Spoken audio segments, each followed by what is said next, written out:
Good morning, stampers and crafters. Thank you for joining me today. It's Maria here with you. I am back for Cat Scrappiness, and we are going to make these two cards. And I'm going to use a lot of products available at Cat Scrappiness.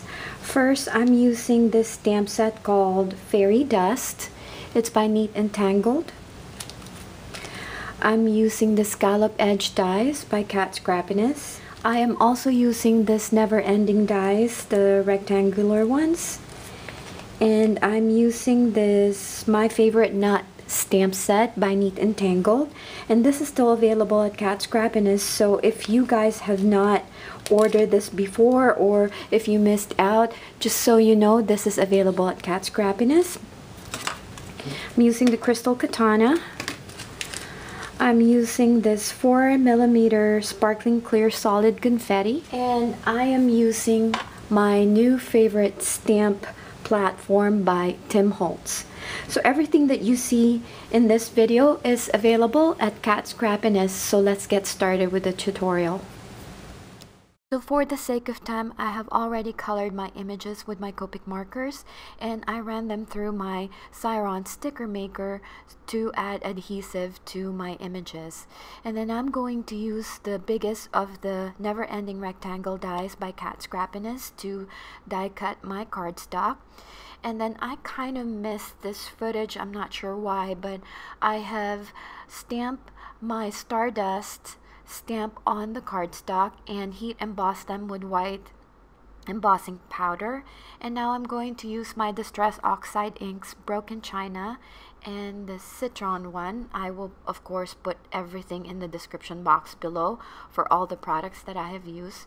And I'm just sponging the Distress Oxide inks to my cardstock. I'm actually using Bristol Smooth white cardstock because it's easier to blend the distress inks in my opinion.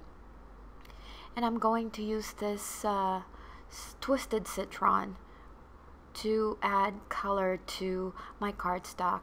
And then I'm going to use my Distress Spray to add water to my cardstock and then dab it with my paper towel to just get that amazing distress look.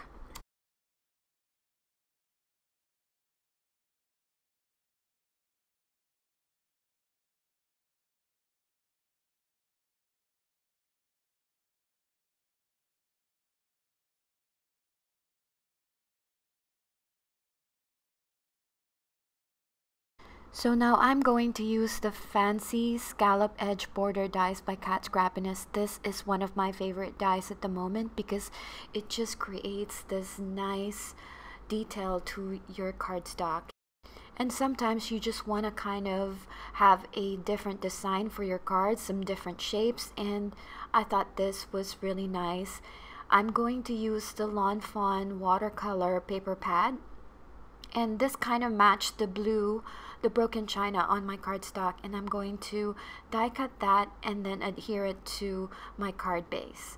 I'm using my Xyron Mega Runner to adhere the cardstock on my card base, and then I am going to adhere that image to my card front.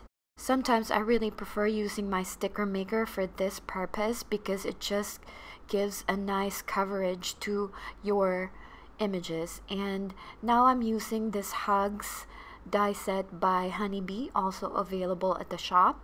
And I'm going to adhere that using my multi-medium matte by Ranger. And I'm using the negative portion of my cardstock here just so I could get that die cut perfectly adhered to my card front.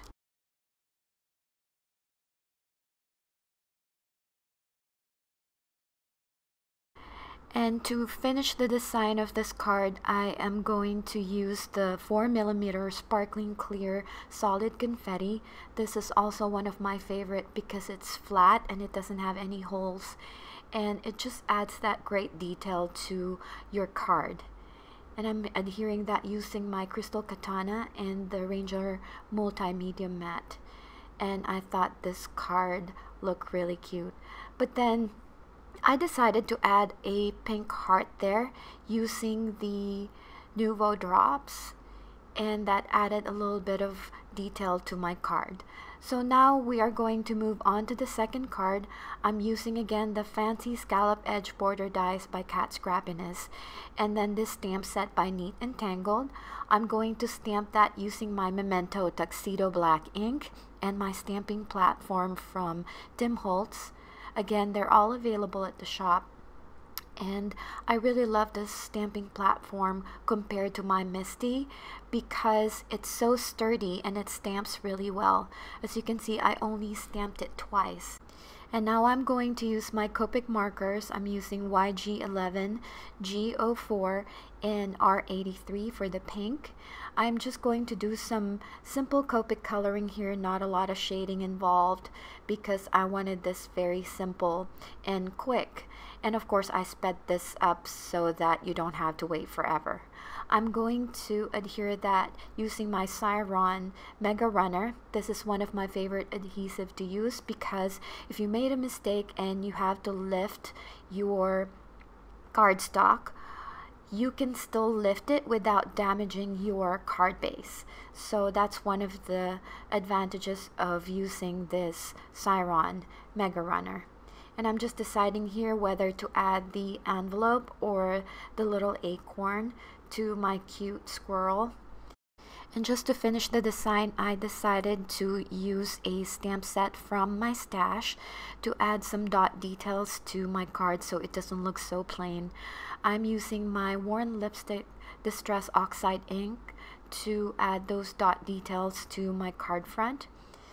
And then I'm going to use my stamp platform again to stamp the sentiment on my card front. And I am going to use the Lawn Fawn Hippo ink to stamp the I love you sentiment on my card front. And it also matches the nice pattern paper on my card.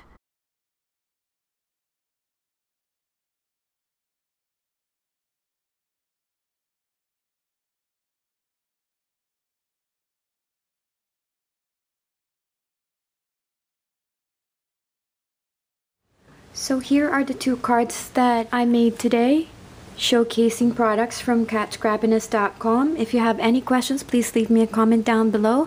I hope you liked the video. If you did, please give this video a thumbs up, and I'll see you on my next tutorial. Bye for now. Happy crafting!